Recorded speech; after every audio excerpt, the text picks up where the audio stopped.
Morning, everybody. Morning. That's me. Good to see you.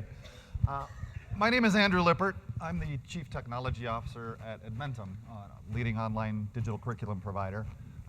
Historically, I've orchestrated a digital transformation for McGraw-Hill. And if you go the Wayback Machine, I was a Navy pilot for about a decade back in the day. I'm Adi Chikara. I'm the CTO and partner at Tricon Infotech. Before this, I had two other companies that exited successfully to PEs, and other than that, have been on senior roles for publicly traded companies as well. In Tricon, for those who don't know, we focus on strategy to execution to revenue for some of the biggest brands in the world, mainly through data and software, including many of you in the room here. And as a CTO, I've sat in the room where I've been treated like a plumber or a short order line cook, responsible for, as efficiently as possible, getting the dish made and put out for the customer base. But that's an unfortunate way to treat your technology organization. And one of the things that we're here to discuss is how you can transform your relationship and begin to have your technology organization become accountable for revenue. Not just expense, not just efficiency, but actually helping and partnering to solve the real problems that businesses face that generate cash. And to frame this, let's just get it clear what technology in our mind is. So this is your product management, your engineering, and your experience design. That's technology when we talk, using the word technology here. So in that sense, Andrew, you have talked about technology as a cost center.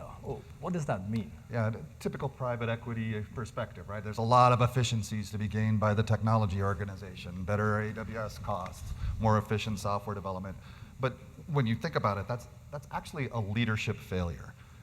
When you're thinking about the power, the generative engine of many of our organizations, it's the product development team, the software development organizations that can produce those outsized and scalable value accretive aspects for your business. So you've got to begin to think about and hold accountable that part of the organization to be participating in the strategic side of the conversation and not just the tactical save me some cash conversations. And it was telling, one of the best moments of RevvedUP for me was yesterday when the revenue room advisory board came up on board, and my favorite person on that was Nino. And Nino stood up like a very respected, awesome product and engineering leader. I'm like, well, this is a whole new world to me. But that was telling. When such an awesome leader walks in and says, this is a whole new world, that's a telling sign of how many technology leaders and product leaders, engineering leaders, design leaders, how many of them are not in that revenue room where they should be. And obviously, the AI conversation is unavoidable. But let's be really frank. AI is a tool. It's like a calculator. A pretty souped up calculator, I'll grant you that. But it's just another tool. It's emerging technology, something that can be used and leveraged when you understand it, know how to use it, and apply it in the right ways. And as technologists and business leaders and curious people, we have done pretty much everything you can think of with AI, both from your revenue side, operational side, and the one takeaway has been AI being a tool, data being important, the one piece that gets left out of the conversation are the workflows. And honestly, that's probably the most valuable thing a company has in terms of moving forward. We're going to talk a bit more around it, but really, when we talk about workflows, it's not what is my sales funnel workflow, what's my BDR workflow, what's my delivery workflow. When we say workflow, these are operating workflow. What does it take for you to generate value, sign a deal with a customer to commercially exchange that value, and deliver that value? That workflow is what we're talking about as we say workflow. And Jessica from Time said it very well yesterday.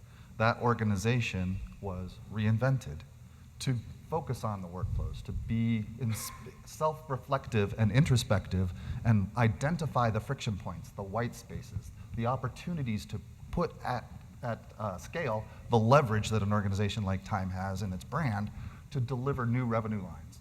Without a conversation that's inclusive of your product and technology organizations, that conversation is going to fall flat. You're not going to identify the actual valuable solutions in many of those cases to the tension points in your workflows. And if you see technology as a revenue generator and accountable for revenue, imagine that mindset, that level of focus on customer and revenue generation at all levels, specifically your technology organization. When they started being accountable, going to business and be like, okay, what will it take to sign a 7-figure, 8-figure, 9-figure deal? And let us now figure this out with you. And you're seeing this happen in the industry. If you look at words such as forward deployed engineers and really look into it, which is being talked about with Planter and a few other companies. These are people who are considered pre-sales. They're engineering background, going into companies, selling solutions, and then at the end accountable for revenue. So it's already happening in the industry. It's something that is important for all leaders to really understand and then take action on. So let's talk a bit more on how we can action on it, and what do we mean when actually changing the conversation from what is the roadmap, what's my MCP strategy, what's my API strategy, to where are the friction points? Where are the friction points for my customer? Where are the white space opportunities where I can either get incremental revenue or net new revenue? Where is the actual revenue impact? Yeah. And there are some foundational bits you got to put in place. We've heard it discussed here today. Data layers got to be sound. You have to have teams that are engaged appropriately. You have to have a maturity model that allows them to be responsible for the work that they do and own the systems and solutions that they're deploying in production. But when you take a look at the readiness factor, you've got to be anticipating where the market is moving. Perfect example today with the Thomson Reuters conversation. Licensing was going to happen. Being prepared, putting in place the proper mechanics, the workflows, the teams that are ready and prepared for the market to catch up was a key value proposition in their victory. They were ready for the market to catch up. And that's really, if you go on to the next slide, when we are talking about looking forward, we're talking about businesses are at the end iteration of iterations. Thinking about that, and instead of waiting for an outside factor, be it AI or something else, or some geopolitical issue, like always continuously looking, very critical self-reflection of what is our own iteration, what is our own next iteration. And yes, the Thomson Reuters example, it might be that the market in some case be a bit slower, but forward-looking operations and forward-looking changes are often what will beat the market and stand out from an average set. And there's an aspect of innovation that becomes cultural when you're taking an approach of iterative, constant reframing, looking for the friction points and tension points in your organization and the workflows that deliver value. So do you have the entirety of your company focused on constantly questioning and being ready for the next evolution in the market? As Adi said, you don't want to wait for an outside cycle. This needs to be something that you build into the culture of the organization and gives you that leverage to be ready when the market arrives. And we talked about culture, and culture is important, but the second part of it, accountability. After creating that culture, you still need the technology teams to be accountable for revenue. Yes. And I've heard different thoughts of the spectrum of a cost center to a spectrum from a partner, a technology function as a partner to the business, but the conversation needs to be the technology is accountable for revenue. Is the bonuses of your execs owning technology, irrespective of product management, engineering, or design, are the bonuses tied to revenue generation? If not, then you are not really keeping them accountable. And the beautiful thing is, when you've established that accountability, the operational side becomes crystal clear. It becomes easy to see where all the limits and tension points, the friction levels exist, and those can be the secondary conversation and concern for the rest of the organization who's responsible for eliminating those things. But with that focus on the growth engine, the aspects of the business that are going to produce revenue, and the accountability regime that goes along with it, the conversation shifts. And you've got a different accountability for the entirety of that expensive part of your organization. And we're talking this, we're not just preaching it, we are practicing what we preach. So I'm accountable for revenue of Tricon as well. And our operating model tends to be more contracting for specific business outcomes than contracting for scope or any other mixture of that. And in my mind, we're like, great, I have a business model in which I'm saying to the customers that we're going to achieve specific P&L focus outcomes if you work with us. But I was noticing our own sales funnel was not moving fast enough. The deal cycle was not as I would expect in such a model. And then when I started Toyota, this is about 12 months ago, and really focusing on, same Jessica's example, talking to the customer as to what is it that is stopping you from moving ahead.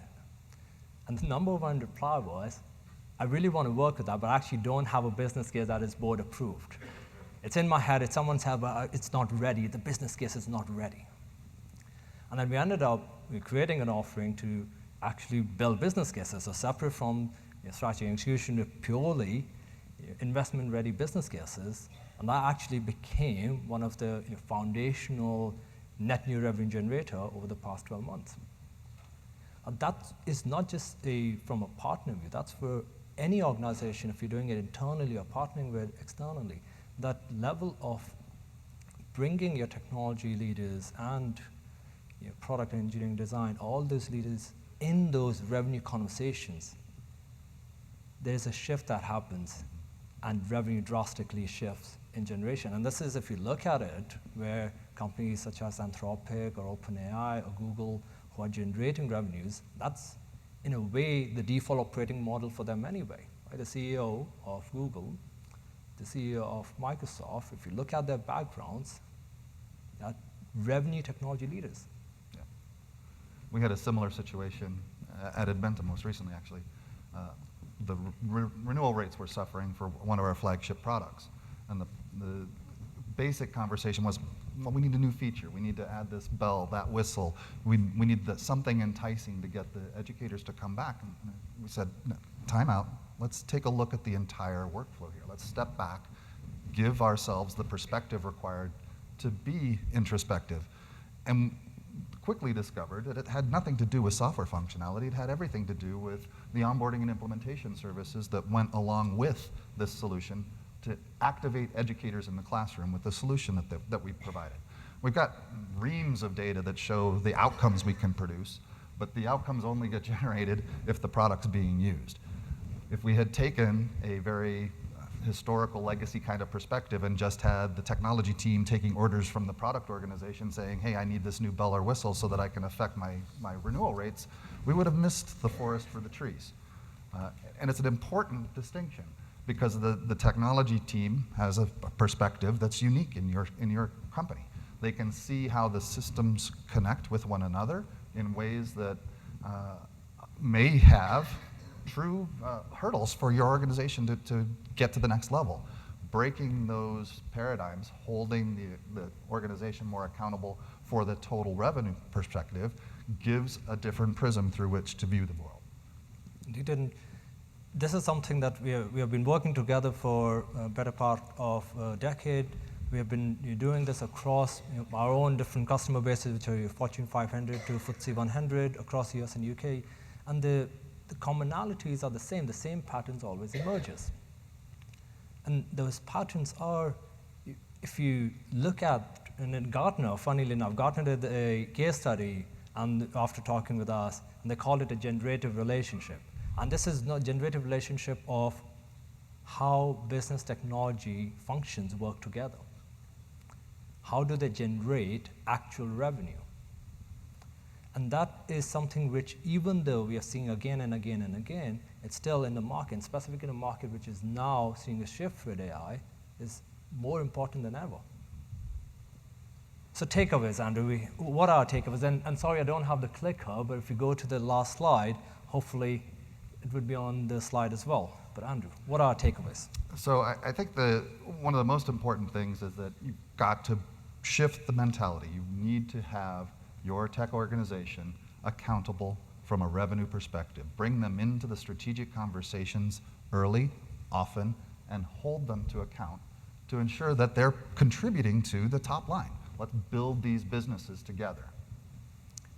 Second, I would say, is the self-reflection. Making small bets continuously, irrespective of what the outside factors are happening.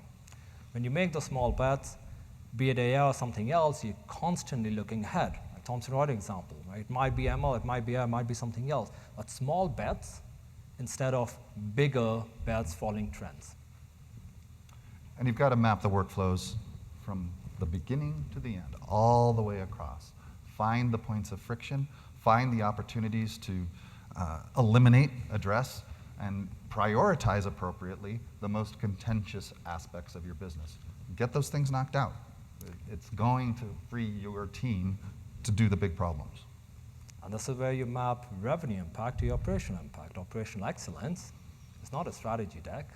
It is the daily discipline. Both of us have learned this from our days in the armed forces.